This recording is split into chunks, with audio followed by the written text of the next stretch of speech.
Robert Gros, c'est un peu moi, enfin pas totalement, hein, c'est le héros de mon roman.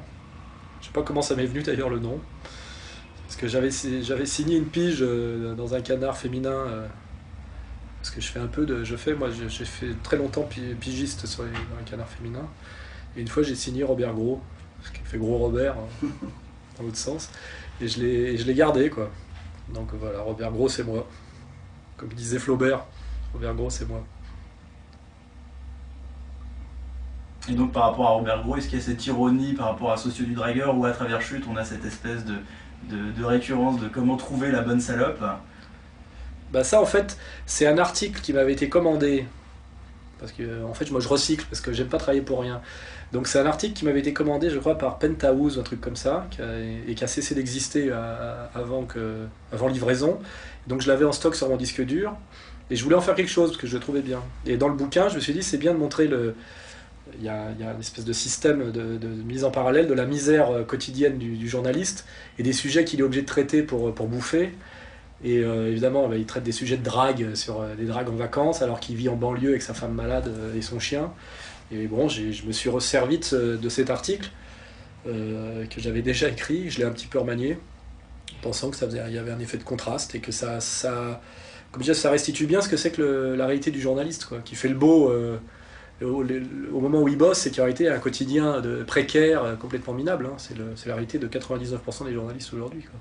Le bouquin raconte quoi, l'histoire d'un journaliste qui est un individu qui a été formé à l'école, on va dire à l'école républicaine, quoi, à la communale, et qui essaye naïvement au début, et puis après peut-être même pour des raisons presque de refus, à la fin par esprit de résistance, qui essaye de prolonger les idées qu'on lui a inculquées dans le monde adulte et dans le monde des idées, et qui voit qu'il est très difficile de sauver à la fois son honneur et son gagne-pain, quoi. Donc il essaye de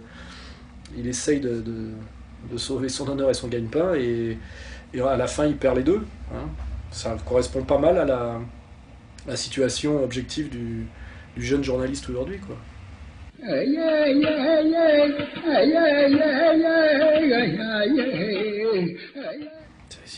En fait, c'est une métaphore sur le communautarisme. Oui, tant qu'on traite des sujets sociétaux légers, c'est-à-dire ou pseudo-trans, c'est-à-dire les sujets transgressifs d'avant-hier ou même d'avant-avant-hier, c'est-à-dire le cul, on a bien compris. Hein. Le cul, le pape, enfin les trucs qui font encore bander les mecs de Charlie Hebdo, à la limite, les vieux cons de Charlie Hebdo, là, tu sais, cracher sur le pape, montrer de la fesse. Alors là, c'est la transgression, la transgression normalisée, normative par excellence. Là, ça va, on peut faire le malin, genre le dissident Canal+, quoi. Puis dès qu'on continue à vouloir réactualiser la transgression, aller sur les vrais sujets qui fâchent, les sujets qui font problème, qui posent les mêmes questions, là, on s'aperçoit ça dégringole très très vite. On se fait sortir du jeu très vite. Et même 99% des journalistes ont intégré cette problématique. Hein. Ils savent les sujets à éviter, et ceux qui y vont, de toute façon, se font sortir du jeu, ce qui fait qu'effectivement ces sujets n'existent pas dans le monde des médias et dans la presse, quoi. Ah, les méchants américains, oh là là là là là là là là, oh les méchants américains, ils ont lancé 2 méchantes bombes atomiques sur les gentils petits japonais. Mais oui, c'est des fous. Mais c'est vrai ça.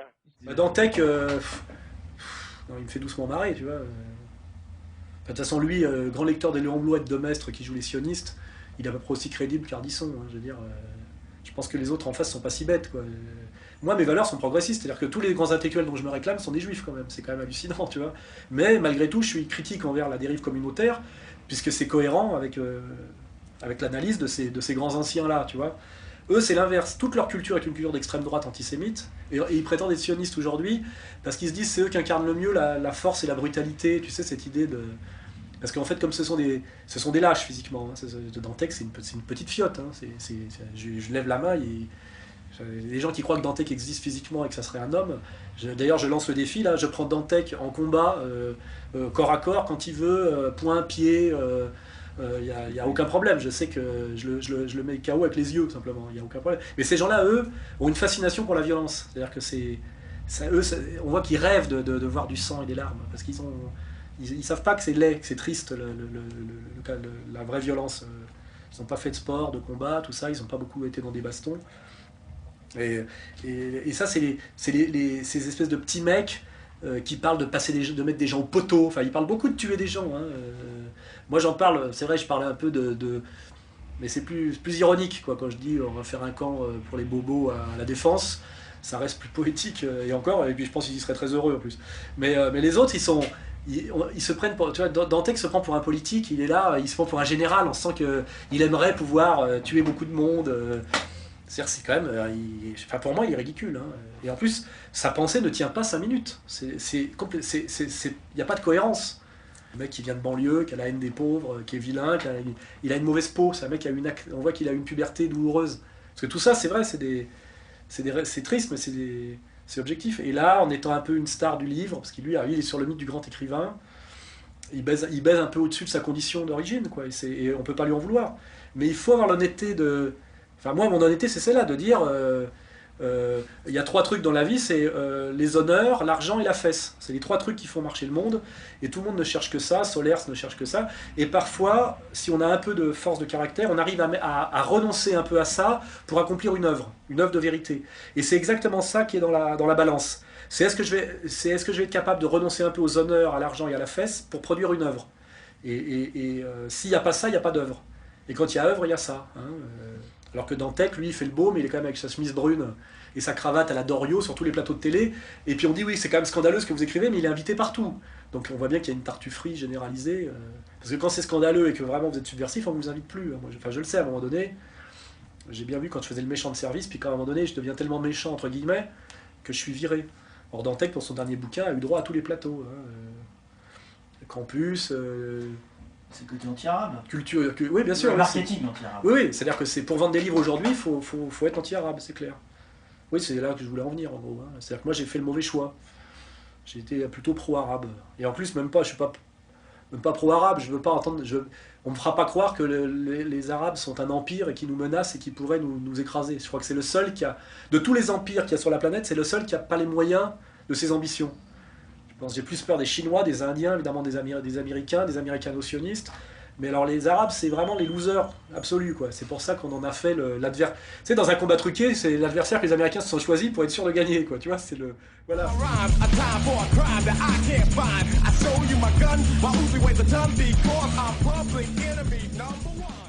Si tu regardes la géographie du bassin parisien, l'obscénité et l'immoralité, elle est là. Tu as une ville de bobos entourée de hordes de banlieusards du tiers-monde, faméliques et haineux. Le jour où les banlieues vont déferler sur Paris... Ils vont déjà déferler un peu. Non, mais ça pourrait se faire vraiment massivement et globalement, tu vois. Le jour où le tiers-monde des banlieues déferlera sur le Paris bobo, ça sera un grand moment d'apocalypse et de justice, tu vois.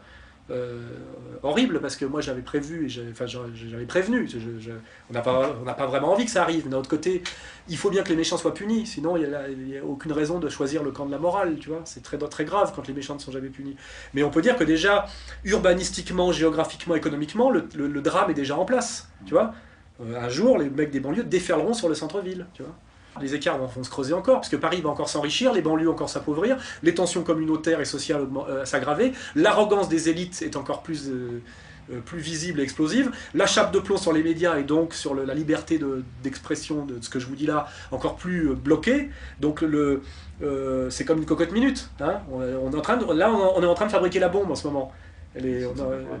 Et puis à un moment donné, il y aura une étincelle et puis ça pètera. Et ça peut aller beaucoup plus vite qu'on croit parce qu'on voit le CPE, les émeutes, tout est prétexte aujourd'hui à descendre dans la rue pour les Français.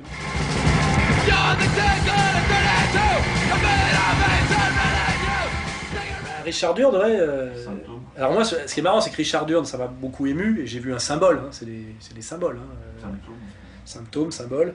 Et puis j'ai fait l'émission d'Ardisson avec la bonne femme qui était dans le local, tu sais, qui était la conseillère municipale, qui a écrit le bouquin.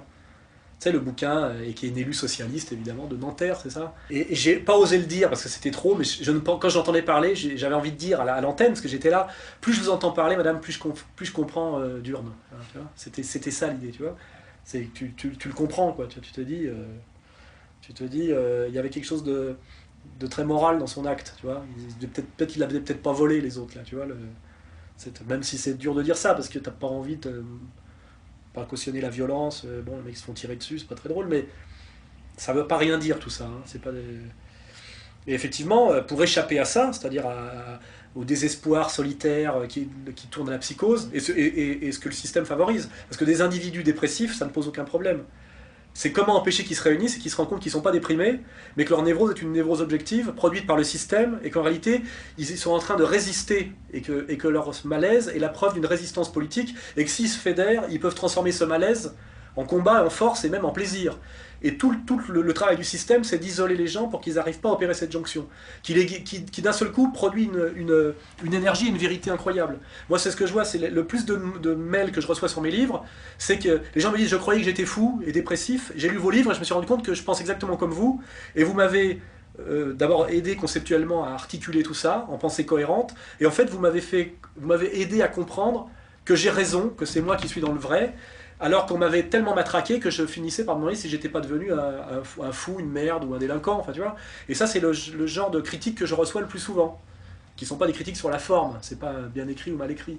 C'est vos livres m'ont sauvé, hein, quelque part m'ont aidé.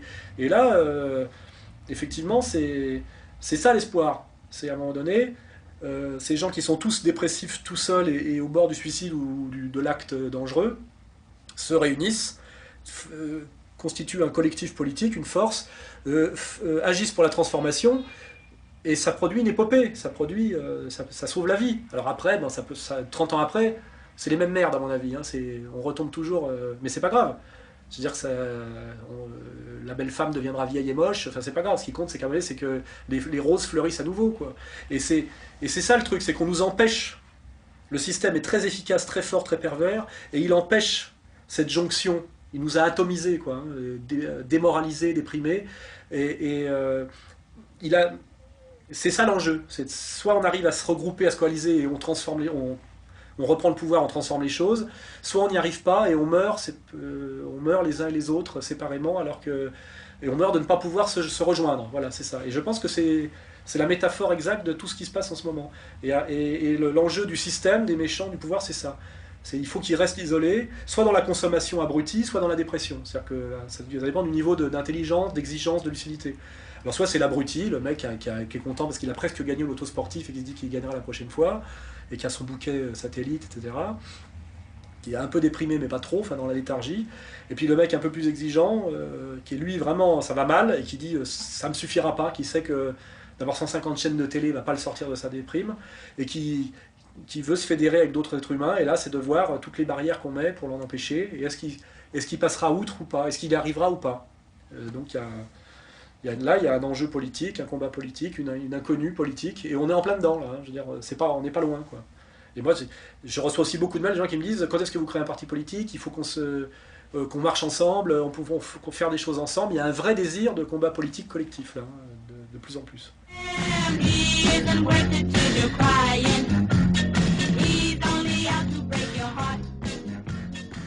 Mon adolescence, je l'ai faite entre 74, tu vois, je suis rentré dans la vie en 74, 75, 76, et à cette époque-là, c'était les années 70, il n'était pas possible de vouloir rentrer dans le système, ça n'avait pas de sens. Tu vois, les années 80 ont remis le système à la mode, la fin des années 80 d'ailleurs. Hein. Et moi, à l'époque, j'avais exactement le même positionnement que tous les mecs un peu malins, c'était le but de la vie, c'est d'échapper au salariat, c'est-à-dire à l'exploitation de sa force de travail, tu vois, à l'aliénation, quoi, et d'essayer de vivre autrement. Donc, et puis surtout de pas trop bosser, parce qu'en plus les 30 Glorieuses, c'était beaucoup plus facile à l'époque. Donc qu'est-ce qu'on faisait? On était le plus possible aux terrasses des cafés, on bricolait un peu dans la brocante, tu vois, on faisait des petits coups pour avoir un peu d'argent, et puis on passait son temps à chercher à baiser des filles, quoi, tu vois, et puis on avait un vrai goût pour la culture, et la vraie culture, tu vois, la culture profonde. Donc on lisait beaucoup, on allait au cinéma, on se cultivait, on draguait, on palabrait, et on travaillait le moins possible juste pour vivoter. On n'avait pas besoin de plus, parce que le confort c'était le temps libre, et la mobilité, tu vois, le fait de pouvoir aller aux terrasses des cafés. Et à l'époque, on était à notre cantine à Paris, c'était par exemple la Coupole, tu vois. Et quand tu étais considéré comme une espèce de jeune artiste, entre guillemets, à la Coupole, tu avais les vieux serveurs qui te recevaient, qui t'appelaient par ton prénom. C'est-à-dire que quand on voyait que tu perpétuais une espèce de tradition culturo-transgressive, tu étais immédiatement identifié comme membre de cette espèce de groupe qui est quand même une élite, et tu étais respecté. Et moi j'ai vu l'écroulement de tout ce monde qui s'appelait le monde de la culture française, où à un moment donné, au Flore, même si c'est un endroit qu'on ne fréquentait pas, c'est devenu un endroit pour les coiffeurs. Ça a commencé avec les stylistes de mode. Tu sais, quand Libé a commencé à dire que le prêt-à-porter devenait de l'art, tu vois, c'est le début du basculement, et c'est 86 aussi. Tout s'est passé pour moi vers 86. La centrifugeuse pour virer tous les gens qui pensaient sérieusement et qui étaient un peu courageux, c'est en général les gens qui étaient sionistes critiques, ils ont été virés systématiquement, et on a fait rentrer de plus en plus des gens de chez LVMH, enfin tu vois, l'ascension de Jean-Paul Gaultier, tu vois, c'est marrant, c'est-à-dire que on fait rentrer des sionistes et des tapettes, tu vois ce que je veux dire, et on vire des hommes, tu vois, des types qui essayent de devenir des hommes au sens humaniste du terme, c'est-à-dire de concilier le beau, le bien et le vrai dans une vie quoi, tu vois, où sans croire en Dieu, on croit encore aux valeurs kantiennes, tu vois, de la loi morale et tout ça. Tout ça, je l'ai vu s'écrouler. Alors, bon, chaque écrivain te dit que ça s'écroule, donc tu te dis peut-être que c'est ma naïveté, que je suis sorti de la naïveté peut-être. Mais j'ai l'impression que quand je lis le Désespéré de Léon Bloy, je me dis, il vivait une époque encore infiniment plus élégante que la mienne, tu vois. Parce qu'il y a un gros parallèle entre le Désespéré de Léon Bloy et Chute. Et je peux le dire d'autant plus facilement que je l'ai lu après l'avoir écrit. C'est quelqu'un qui m'a dit, ça ressemble beaucoup au Désespéré de Léon Bloy, qui est l'histoire d'un journaliste qui crève de faim, parce qu'il est intègre et à contre-courant. Et je me dis, le pauvre Léon Bloy, il se rend pas compte à quel point son époque est incroyablement lettrée et élégante à côté de la nôtre. Hein. Là, on a atteint un sommet jamais atteint dans l'histoire de l'humanité de vulgarité et de bassesse. Hein. Ça n'a jamais existé avant, cette disparition totale de ce qui a justifié la bourgeoisie, parce qu'il y a la laideur de la bourgeoisie qui est la bourgeoisie économique, mais il y avait quand même le côté respectable de la bourgeoisie qui était la classe de la culture, faut pas oublier, elle est montée là-dessus aussi, tu vois. C'était sa valeur. Or, aujourd'hui, il ne reste plus que la bourgeoisie laide de l'argent, et la bourgeoisie culturelle n'existe plus, c'est-à-dire qu'il n'y a plus aucune raison de la sauver. Et moi, je fais partie des derniers mecs qui ont la formation, le désir, parce que je pense que je suis un tout petit peu plus vieux que les jeunes cons de Canal+. Peut-être que si j'avais eu 5 ans de moins, et que j'avais débarqué non pas à la fin des années 70 ou milieu des années 70, mais déjà en 80, j'aurais rien connu de tout ça. Et c'est vrai que c'est pas forcément de leur faute. Un bec BD, c'est le petit con, quoi. Le mec, il arrive de Neuilly, c'est un BCBG, il fait le Cacas Club, il arrive directement dans les boîtes avec les fringues anglaises de son père. Il connaît rien au monde de Jean Genet, de Pasolini, et il n'a aucune sensibilité pour tout ça. Et pour moi, c'est un handicapé, quoi. Et voilà, donc moi, ma chance, c'est d'être un peu plus vieux que ces mecs-là, quoi. C'est tout.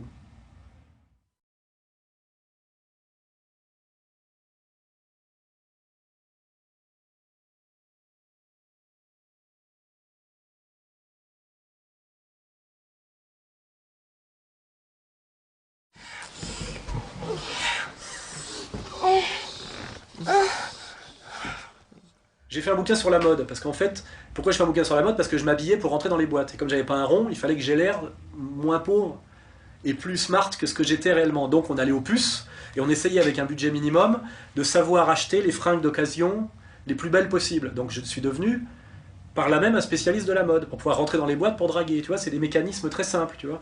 Et Sociologie du dragueur, c'est la continuation de ça, c'est-à-dire qu'à un moment donné, c'était, on ne fait rien, qu'est-ce que c'est que le but de la jeunesse? C'est baiser des belles gonzesses, et donc on apprend le métier, c'est-à-dire la drague de rue. Et puis à un moment donné, je fais ça pendant des années, et puis comme j'avais fait un succès avec les mouvements de mode, je me suis dit, tiens, il faut bien que je fasse quelque chose pour croûter, je vais faire un livre sur ce que je sais faire, c'est-à-dire la drague, et je fais Sociologie du dragueur.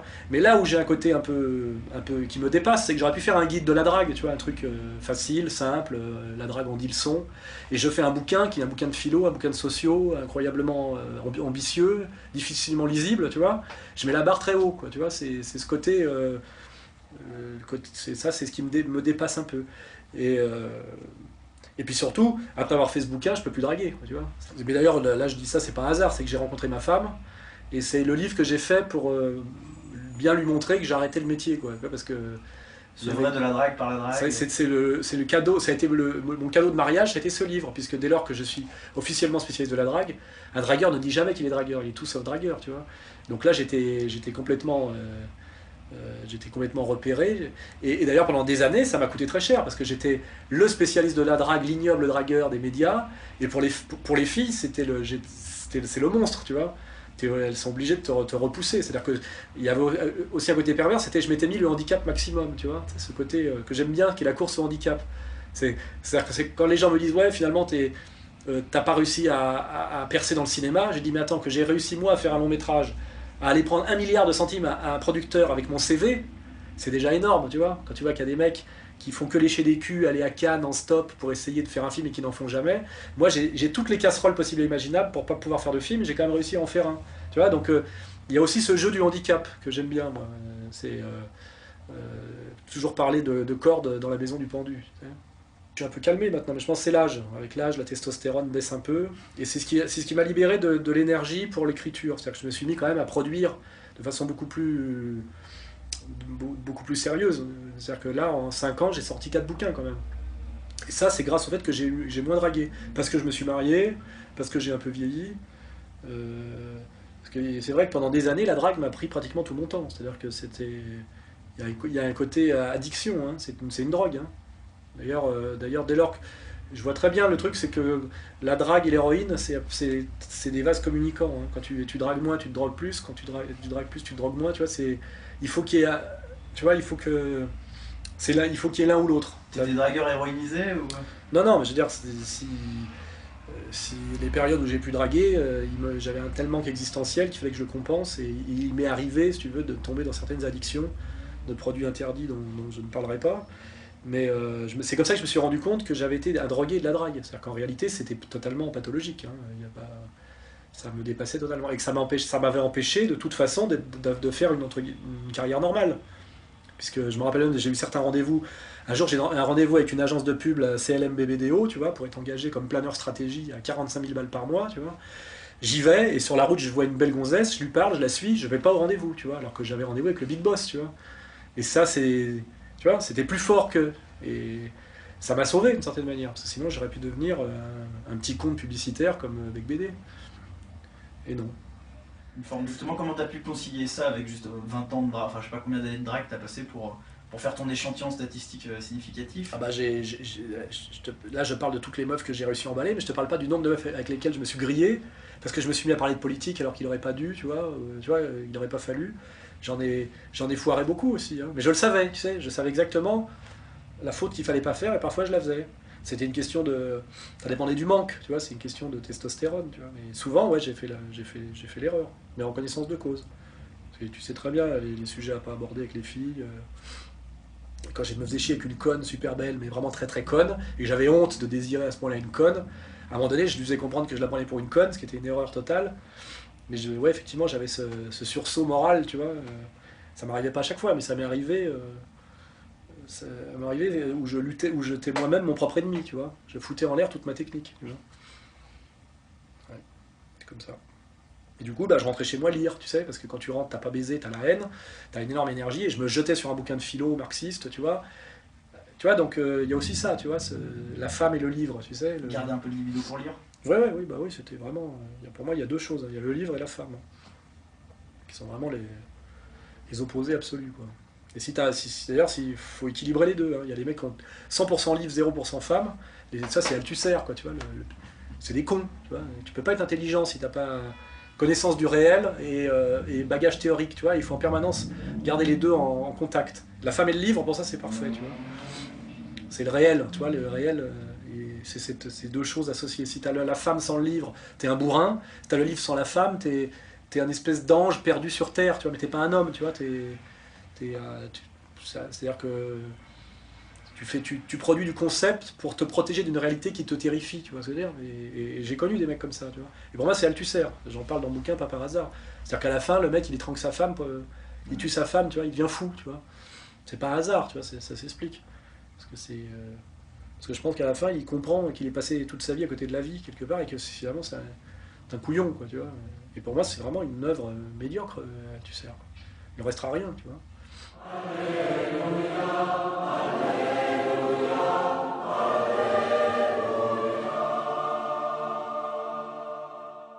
J'explique bien que le but de la drague, c'est de se préparer à rencontrer la femme qui est vraiment faite pour toi, pour laquelle tu es vraiment faite. C'est un long processus d'apprentissage, initiatique, comme dans les romans, enfin pas les romans d'ailleurs, les épopées, les chansons de gestes, tout ça. Et à la fin, bah, tu rencontres enfin la femme que tu cherchais, t'arrêtes de draguer, et le mariage d'église, c'est le symbole que enfin tu renoues avec la transcendance, tu vois, parce que la drague, c'est le rapport à la femme réduit à sa réalité mécanique, tu vois, c'est l'immanence absolue, tu vois, c'est que du bricolage, c'est que du hardware, là, tu vois, tu étais les mains dans le cambouis tout le temps. Et donc c'est parfaitement logique. Tu passes de ce monde de matérialiste et mécanique complet qui est la femme comme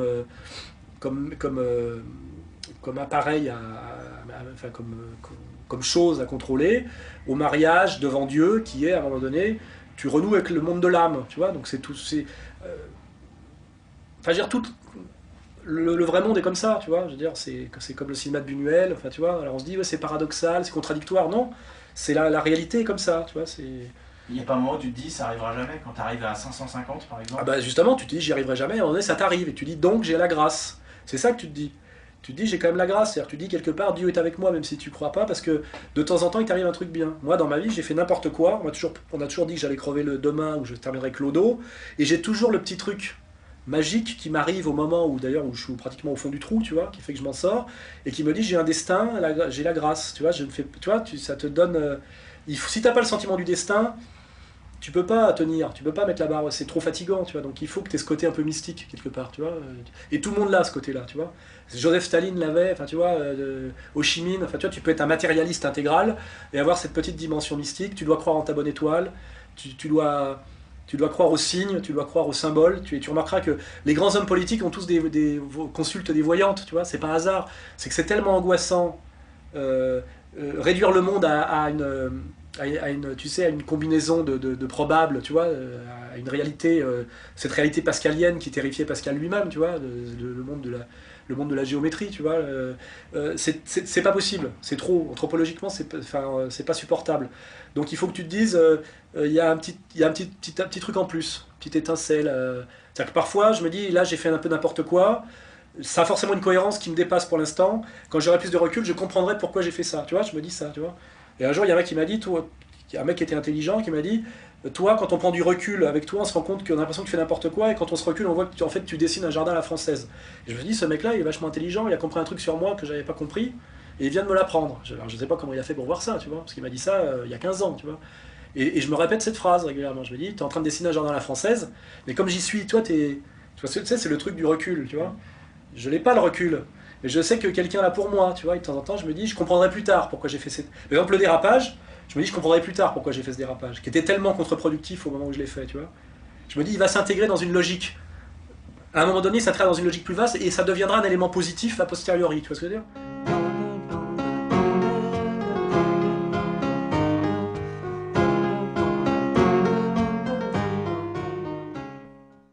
Bah, Jean-Louis Coste, ouais, c'est un camarade, c'est marrant, c'est un type, on est copains, quoi. C'est Jean Rousseau qui me l'a présenté il y a des années déjà. Et là, j'ai vu qu'il avait une embellie, parce que Sorin de Flammarion a publié Grand-Père, là, son bouquin. Ouais. Fayard. Ah, c'est Fayard, merde, ouais, il a changé. Enfin, c'est Sorin, en tout cas. Et ouais, c'est... Il y a des points communs, ouais, sur le fond, en tout cas, avec moi. Ouais, ouais, c'est un type qui a l'air paradoxal, comme ça, mais qui dit avec l'air de ne pas être structuré conceptuellement, qui dit des choses assez fines. J'arrive d'ailleurs pas à savoir si il fait semblant d'être intelligent par accident ou s'il est super malin, tu vois. Mais je pense pas d'ailleurs mais il sort des trucs toujours très justes. Avec une espèce d'anarchie, tout se bouscule, mais il se trompe pratiquement jamais, quoi. Sur les hippies, sur les PD, sur les femmes, on est en phase. Hein. Et d'ailleurs, tous les gens, les gens de mon panthéon, de notre panthéon, c'est comme ça que ça se fait. Tu vois que sur les sujets clés, tu dis tiens, bah, c'est toujours bon, quoi. Il y a pas de... Donc au-dessus de nous, comme dans un espèce de monde platonicien, il y a des idées. Et elles sont articulées d'une certaine manière, et les gens qui font partie de la même famille, c'est ceux qui communient avec ces idées articulées de la même façon. C'est un peu ça, ouais. Ça crée des espèces de symboles. Et Coste fait partie de ma famille. Pas du tout formellement, hein, mais sur la manière d'articuler les choses. Il est alors même assez proche de moi, je pense. Plus proche peut-être même que Nab, tu vois, qui peut aussi faire partie un peu d'une famille. Dans le côté désespérado, là, de Coste, il est plus punk que moi encore, ouais, visuellement. Peut-être que politiquement, il l'est moins d'ailleurs. Parce qu'il l'est tellement plus esthétiquement qu'à mon avis, ça le met moins en danger, à mon avis, politiquement. Ouais. Il est plus artiste. Ouais. Et j'aime bien, et qu'en ce moment on ose le sortir un peu, et que des gens comme vous, de votre génération, le découvrent. Je pense que vous ne le connaissez pas depuis très longtemps, je ne sais pas. 10 ans. Ah, 10 ans, oui, excusez-moi. Là. Enfin, c'est plutôt bon signe, parce que normalement, les cons du système auraient dû annoncer sa mort depuis longtemps, quoi. C'est un mec qui, normalement, c'est un crevard pour eux, il aurait dû disparaître. Or, il est là et bien là, et finalement, il va peut-être finir par devenir une valeur marchande. Il ne faudrait pas grand-chose pour qu'il devienne une vedette, hein. C'est dangereux d'ailleurs, je pense qu'il va faire tout pour que ça n'arrive pas, je lui fais confiance. Hein. Bah, salut Coste. D'ailleurs, tiens, pour parler de Coste, il avait écrit un article génial dans Cancer, une revue de crétins, mais il y avait de temps en temps un truc pas mal. Et il avait écrit un texte sur le tournage d'Irréversible de Gaspard Noé, qui était d'une drôlerie inouïe, et il s'était permis, et c'est le seul qui peut le faire, de se foutre de la gueule de Gaspard Noé comme petit mec normal, tu vois. C'est-à-dire que tu vois, Coste, c'est le Gaspard Noé de Gaspard Noé. Et quand tu as vu Seul contre tous, qui est quand même vraiment un film, tu vois, tu te dis, y a que Coste qui peut prendre Gaspard Noé pour le louche, tu vois ce que je veux dire. C'est assez drôle, c'est un truc c'est comme des poupées russes, tu vois. Donc, salut Coste, bonne chance à toi.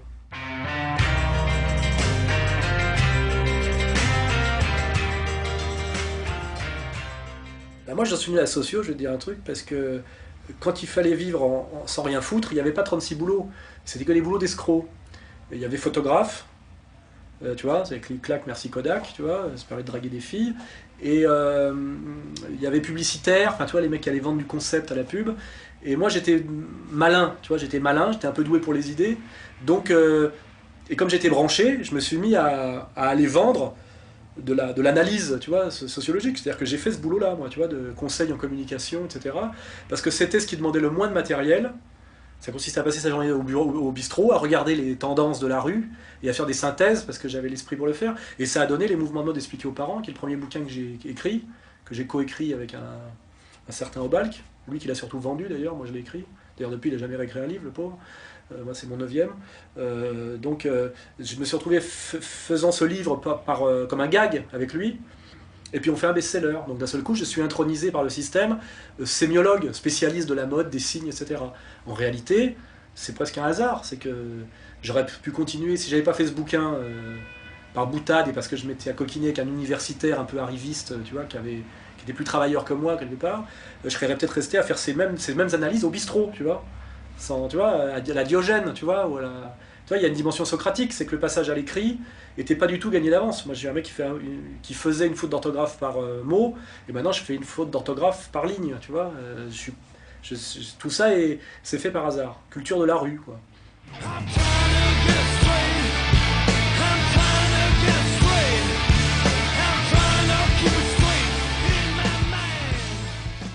Ça peut paraître chiant, mais moi je pense que c'est pas le moralisme, hein, mais la morale, oui, évidemment, l'éthique, enfin le sens de l'honneur, enfin je veux dire, c'est les choses les plus rares et les plus belles qui existent. Quand Dieudonné s'est fait passer à la moulinette chez Ardisson et qu'il m'a pas lâché, quand moi on m'a dit tu peux revenir s'il suffit que tu lui chies dessus et que je l'ai jamais lâché, c'est ce qu'il y a de plus émouvant au monde. L'amour inconditionnel d'une femme pour celui qu'elle s'est choisi, qui peut donner aussi bien Eva Braun qu'Ariel Dombal, hein, c'est-à-dire c'est très émouvant de voir que même un con comme Bernard-Henri Lévy a une femme qui l'aime au-dessus de tout, tu vois, c'est très rassurant pour l'humanité, tu vois, c'est bien, c'est-à-dire que même lui, il a une femme qui pense que c'est le meilleur homme du monde, ben c'est bien, bravo, et il y a ça, et puis l'ami fidèle, tu sais, le mec qui ne te trahit pas et qui préfère mourir que de renier sa parole. C'est les deux, d'abord c'est les héros du cinéma, c'est pas pour rien, c'est les héros, c'est ça, hein, le héros du film, c'est celui qui meurt plutôt que de trahir, donc il n'y a pas de problème, c'est celui que tu rêves d'être quand tu as 5 ans, tu rêves pas d'être le félon, tu vois ce que je veux dire, donc Donc finalement, je ne fais jamais qu'essayer d'accomplir mes rêves de gosse. Je vois que ça coûte beaucoup plus cher que ce que je croyais, que j'y arrive avec beaucoup de difficultés. C'est-à-dire qu'il y a des moments où l'honneur est sauf de justesse. C'est-à-dire que je chie dans mon froc, mais je mets un pantalon marron, pour que ça se voit pas. Et puis je fais comme, tu vois, je garde la posture, tu vois, parce que ça, il y a des moments, réellement, ça fait mal, tu vois. C'est pas, faut pas croire que c'est facile, c'est pas, tu sais, comme dans les films de KPDP où tu ferrailles comme ça. Non, en réalité, t'as la trouille, tu prends des coups, c'est douloureux, mais c'est pour ça que ça vaut quelque chose, parce que c'est difficile. Et ça, en valeur absolue, c'est ça qui compte. Voilà, moi, je gère un adversaire respectable, même, tu vois. J'ai même pas de problème avec les mecs qui ont pas mes idées, si c'est s'ils sont sur les mêmes valeurs, tu vois. Tout ce qui me dégoûte, c'est moi les mecs qui me mettent des tapes sur l'épaule en douce, qui me disent t'as raison, t'es le meilleur. Après avoir fait une émission où ils ont dit tout le contraire, tu vois, pour me dire ouais mais c'est le business, pour moi c'est la chose la plus abjecte, tu vois. Je préfère le con de bonne foi, tu vois, l'ennemi qui est contre moi, c'est-à-dire l'idiot utile, tu vois, le mec qui a pas compris qu'il se faisait manipuler. Mais il y a beaucoup en plus de types, des Lorenzaccio, quoi, les types qui te disent mais bien sûr c'est toi qui as raison, mais je joue le jeu, tu vois. Ça c'est abject. Et ces tapes là que j'ai eu sur l'épaule, j'en ai des bleus, je te dis comme Bernard Hinault ou mon Ventoux, tu vois, depuis mon dérapage, tu vois. C'est ça, et ça c'est ce qu'il y a. Et les mecs croient en plus qui vont se faire respecter par toi quand ils te disent après t'avoir flingué à l'antenne. Je pourrais citer des noms, hein, des mecs qui me flinguent à l'antenne, après viennent me voir et me disent évidemment je suis d'accord avec toi, tu vois. Ça c'est les mecs, je vois pas quelle est leur vision du monde, tu vois. C'est ce qui fait qu'on a inventé Dieu et le ciel pour se dire qu'un jour ça sera mieux ailleurs, tellement à cause de cette maladie congénitale de l'humain, la vie est triste et moche, quoi. Hein. Bon, voilà. Quand on a dit ça, on a tout dit. Hein.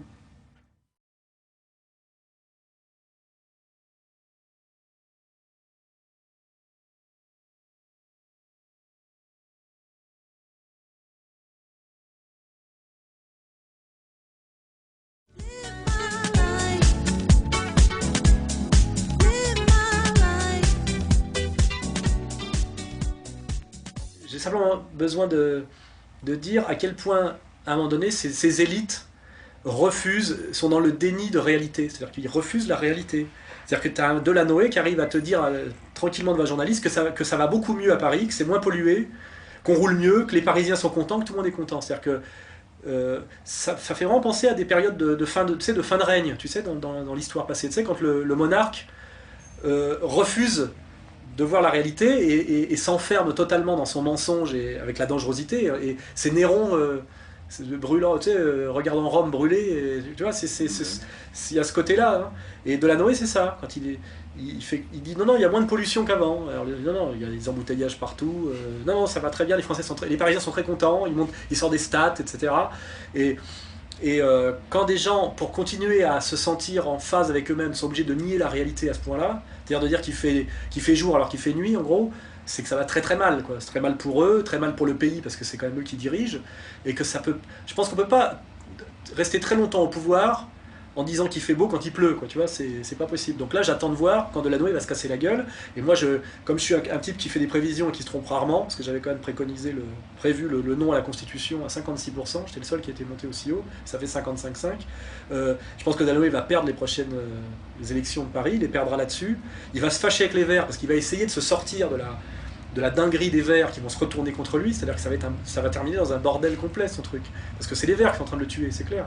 Qui sont les idiots utiles comment dirais-je, des spéculateurs immobiliers. Parce que la seule explication rationnelle de toutes ces conneries, c'est que ça fait exploser le prix du mètre carré à Paris. Parce que ça empêche tous les travailleurs de travailler. C'est-à-dire que quand vous avez un petit chauffagiste sur le quai de Valmy qui peut plus se garer en double fil, il est obligé de partir en banlieue, et là il y a un bobo qui arrive et qui se fait un magnifique loft dans son... Alors qu'avant c'était un chauffagiste, quoi. Et donc on voit bien qu'en fait la réalité, l'espèce de délire des écologistes, et ce sont les idiots utiles des spéculateurs immobiliers, à mon avis, parce qu'on voit très bien que ça fonctionne, ça fonctionne très bien. Alors il y a ceux qui le savent, qui sont de purs salauds, et puis les crétins de la base, quoi, les idiots utiles.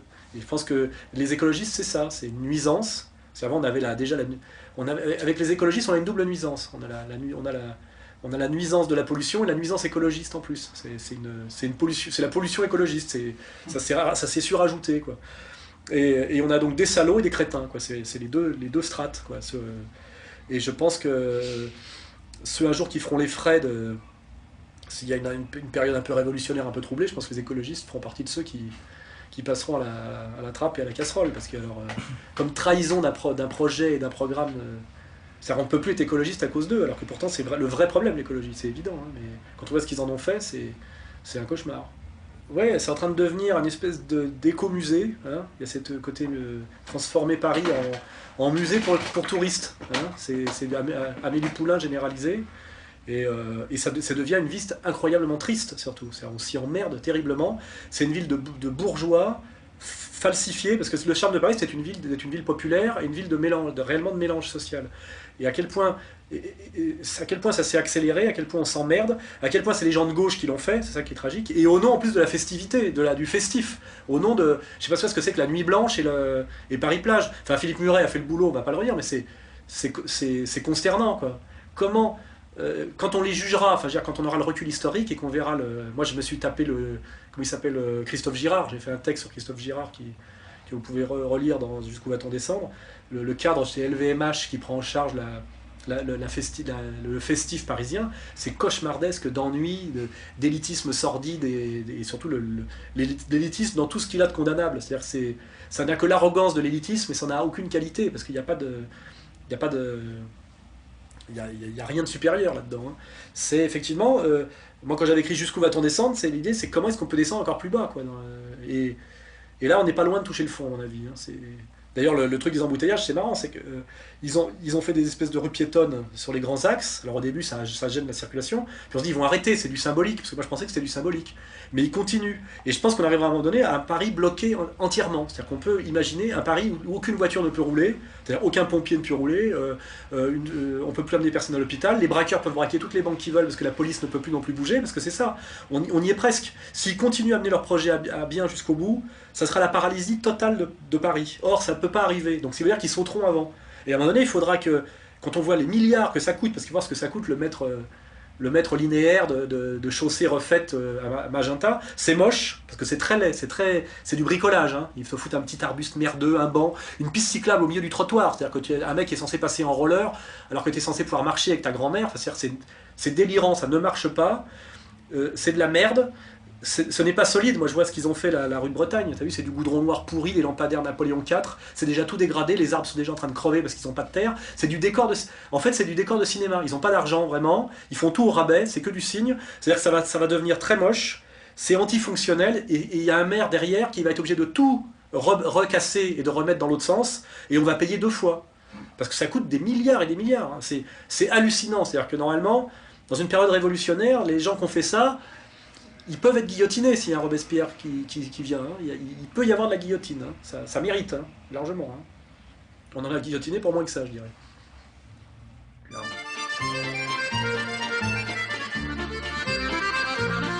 À Paris. Oui, moi j'ai quitté Paris, j'y viens que pour le boulot, parce que j'ai une telle souffrance quand je me souviens de ce qu'a été mon Paris à moi, le Paris de ma jeunesse, que je préfère vivre en province, oui. Je vis même à la campagne, quoi. Hein.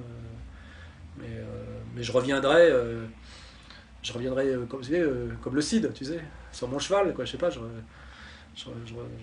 reviendrai, c'est ce que je dis. Mais pour l'instant, j'attends. Bah, quand on voit, avec la mondialisation, et on voit ce que sont devenues les capitales mondiales, et qu'on voit que Paris est encore moins cher que Tokyo, que Londres, etc., ça peut encore être bien pire, en tout cas au niveau de la montée du mètre carré, de la dépossession des Parisiens de leur ville, parce que à terme, Paris deviendra une ville où tous les happy few du monde auront leur habitation secondaire ou tertiaire ou quaternaire, parce qu'ils ont un pied-à-terre dans chaque capitale. C'est la vision de Jacques Attali, tu sais, la surclasse transnationale, le nomadisme, tu vois. Ouais. Et donc à terme, on imaginera un Paris où il n'y a plus de Parisiens, on payera quelques connards, tu sais, déguisés en... Il y aura même des gens qui feront vitrier, tu sais, d'ailleurs des mecs des intermittents du spectacle qui seront déguisés qui auront les uniformes des petits métiers du vieux Paris, tu sais, pour les types qui sont là, parce qu'à la fin ils vont se rendre compte que c'est plus Paris quand même, ceux qui achètent. Parce que c'est ça le paradoxe, c'est que ceux qui achètent pour être à Paris, c'est mon Paris qu'ils aiment, tu vois, c'est le Paris village, etc. Et quand ils viennent, ils le tuent. Parce que moi, là où je suis dans le Marais, quand je suis arrivé, c'était encore le Paris village, le Paris mixte, le Paris un peu populaire, tu vois. Et les bobos sont venus parce qu'ils aiment ce Paris-là et ils le tuent, tu vois. C'est ça qui est hallucinant, tu vois. Ils aiment le pari populaire et ils viennent le tuer, tu vois. Ce sont des vampires, c'est-à-dire qu'ils viennent saigner le pari populaire. Ils n'ont même pas cette espèce d'honnêteté d'aller là dans des lieux qui leur ressemblent, tu vois. Des lieux prétentieux, froids, à la limite, le lieu qui serait naturellement pour eux, et peut-être un jour j'en ferai un camp pour eux, un camp de ouais, un camp, on les mettra là, c'est la Défense, c'est le seul lieu qui mérite, c'est le lieu qui leur ressemble. Ils devraient tous vivre à la Défense normalement, parce que c'est ce qui correspond à leur vision du monde. Ils n'ont pas à foutre les pieds dans le 11e, dans le 19e, dans le 18e, à la Fourche, tu vois, au Batignolles. Normalement, ils n'ont rien à voir avec tout ça. C'est pas eux qui ont fait cette ambiance, cet univers, tu vois. C'est d'autres gens, tu vois, avec d'autres valeurs. Et je crois qu'on va arriver à un moment donné où on aura un Paris à 80 000 balles le mètre carré, où il y aura que des Japonais, des milliardaires américains, des Israéliens, enfin tu vois, tous les happy few de la mondialisation financière, et avec des intermittents du spectacle déguisés en ramoneurs, en boulangers du 19e, tu vois, des poulbeaux, tu vois, ou alors les gosses des écoles, s'il en reste encore, parce qu'à mon avis, pourquoi il y aurait de gosses, ou alors des gosses adoptés par des pédophiles, je sais pas, mais qui seront certainement des petits Philippins. On les déguisera en petits poulbeaux pour voir des petits poulbeaux courir, ou je sais pas quoi. Enfin, on peut arriver... On peut pousser très très loin la logique. Et d'ailleurs, cette logique s'auto-génère elle-même, et il faudra bien qu'une force contraire et extérieure arrête la progression de cette logique, parce qu'elle ne s'arrêtera pas d'elle-même. C'est ce qu'on appelle en philosophie l'hubris, c'est-à-dire qu'il n'y a aucune raison que ces gens-là arrêtent leur processus, puisque c'est là le gag belge, là, tant que je gagne, je rejoue, quoi. Hein, jamais personne ne s'auto-limite. C'est pour ça qu'il y a finalement toujours des mouvements révolutionnaires et du chaos. Les gens vont toujours jusqu'au bout de leur connerie, de leur erreur. Ils vont jusqu'au bout. Et comme ça rapporte du pognon, l'immobilier, parce qu'en réalité, les gagnants continuent à gagner, là. Hein. Il y a de plus en plus de gens qui perdent, mais les gagnants n'ont jamais autant gagné. Donc si on a une vision globale, on peut trouver ça absurde, mais si on a une vision ultra-élitiste des joueurs gagneurs, eux, ils gagnent de plus en plus et de plus en plus. Et avec Delanoë, ils n'ont jamais autant gagné. La ville de Paris n'a jamais été aussi riche, puisqu'elle touche sur chaque transfert sur chaque vente d'appartements et d'immeubles, elle touche un pourcentage, donc la ville n'a jamais été aussi riche de ce point de vue-là. Ils feront exposer les impôts locaux, tout est planifié, il n'y aura plus un pauvre à Paris, plus un salarié, plus une classe moyenne. C'est déjà le cas. Du coup, tu n'as plus d'administrés qui t'emmerdent, parce que ces gens-là ce qu'ils veulent, c'est des musées, mais des crèches, ils en ont rien à foutre, des hôpitaux, ils y vont pas, donc c'est tout bénéfice, tu vois. Ils votent pas en plus, ces gens-là, ils votent pas dans le lieu, donc de toute façon... quand on dit ouais les Parisiens souffrent, etc., tu dis ouais mais comme ils souffrent, on les vire. Après ils votent plus parce qu'ils sont plus parisiens. Tu vois ce que je veux dire, il y a une espèce de logique obscène qui ne pourra être arrêtée que de l'extérieur, et je dirais par la brutalité. Hein, il va falloir leur botter le cul, c'est clair qu'ils s'arrêteront pas. La raison ne sera pas le moyen de les arrêter. Hein, aucune chance.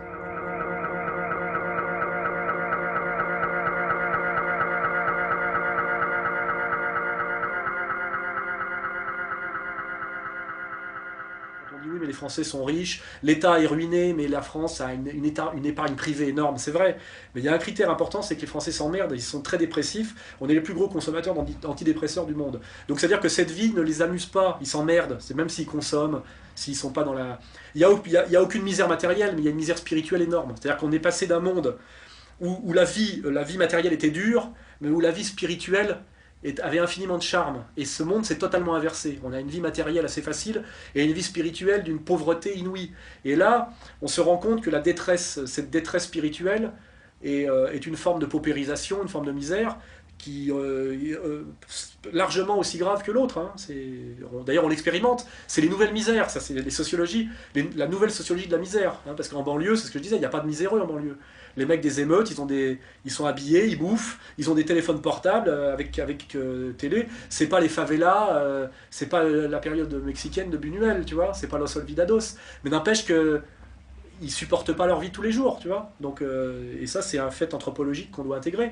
La France est un pays de merde, on vit une vie de merde, tout le monde s'emmerde, les riches comme les pauvres. Il y a quelques connards qui jouissent parce que vraiment, ils sont allés très très loin dans la destruction de leur propre âme, tu vois. C'est-à-dire pour eux, la vie est une espèce de slalom entre les musts, tu vois. C'est une course aux musts, tu vois.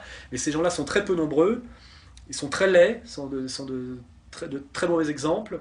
Ce sont des parasites intégraux hein, à tous les niveaux, et ils pourront pas tenir la boutique très longtemps. Hein.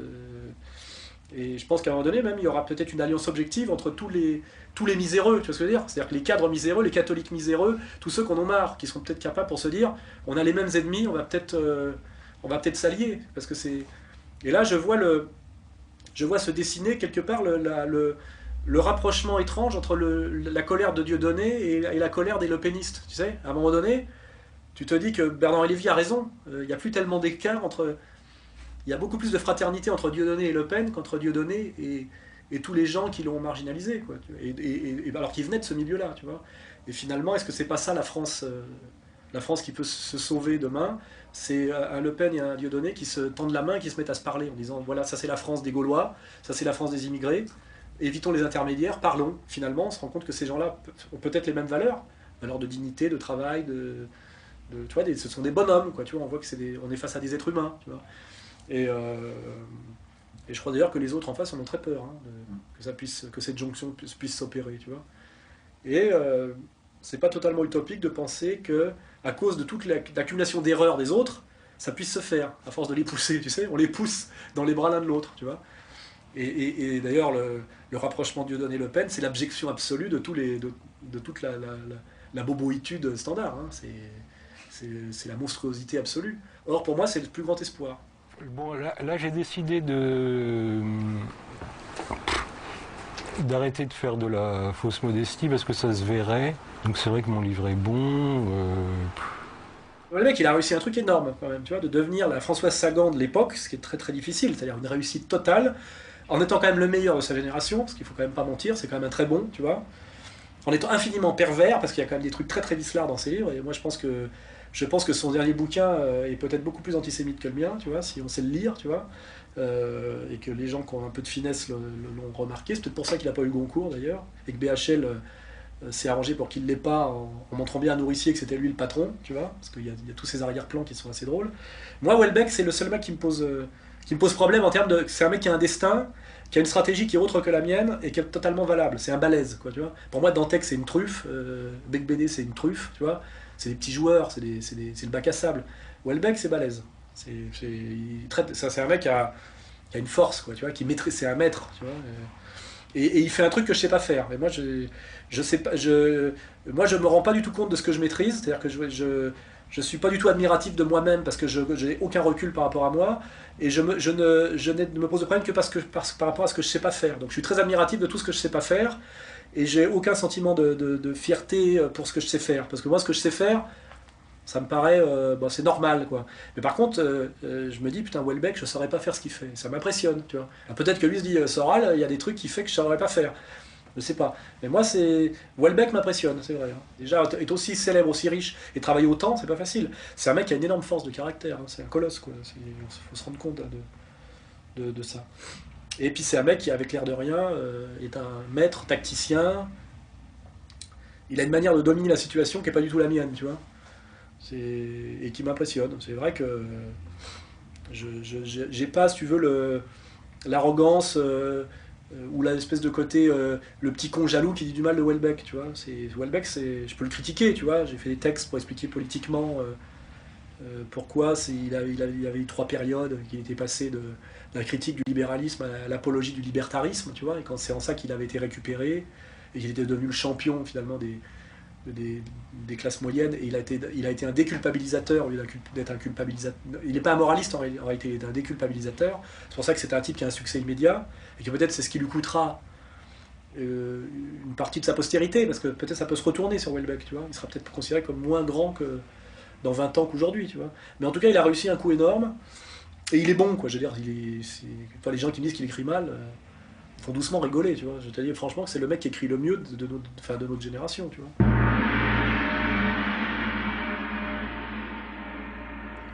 Là, je vais le déclarer solennellement. Ça m'étonnerait que j'écrive un livre avant longtemps, entre guillemets. C'est-à-dire que là, j'ai fini un cycle.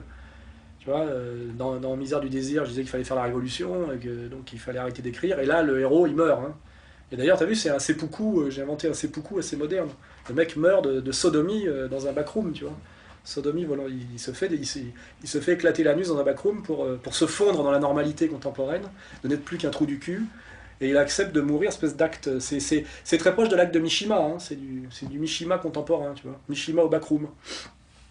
Et donc là, le Robert Gros, c'est moi, est mort. Et moi, c'est moi en tant qu'écrivain là qui suis mort. Je pense que je vais là, si j'écrivais un nouveau livre maintenant, je pense que j'écrirais un livre de trop, ça, il me semble.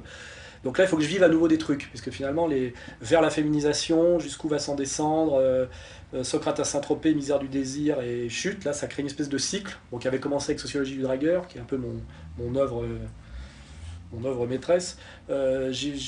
Je suis au bout d'un cycle. Hein. Là, je me répéterai. J'ai tout dit là. Donc là, il faut que je vive à nouveau des trucs. Donc je vais arrêter d'écrire, des livres, et je vais essayer de vivre des choses à nouveau. Et comme la période est politiquement intéressante, je vais voir si je peux vivre des trucs sur le plan politique. Je vais essayer d'agir. Ça sera peut-être plus du journalisme, je sais pas. Mais je crois que je vais pas écrire un bouquin avant longtemps. Et le prochain bouquin que j'écrirai, ce sera pour tirer parti de cette période qui s'annonce là. Après la mort de Robert Gros, là je rentre dans une nouvelle période de ma vie, qui est la période bientôt de la cinquantaine, de l'âge adulte, parce qu'on a une génération d'attardés terribles. Donc là je vais rentrer dans mon âge adulte. Là. Après, peut-être qu'après, dans 10 ans, j'écrirai des bouquins d'adultes. Là, c'est la fin de la période adolescente.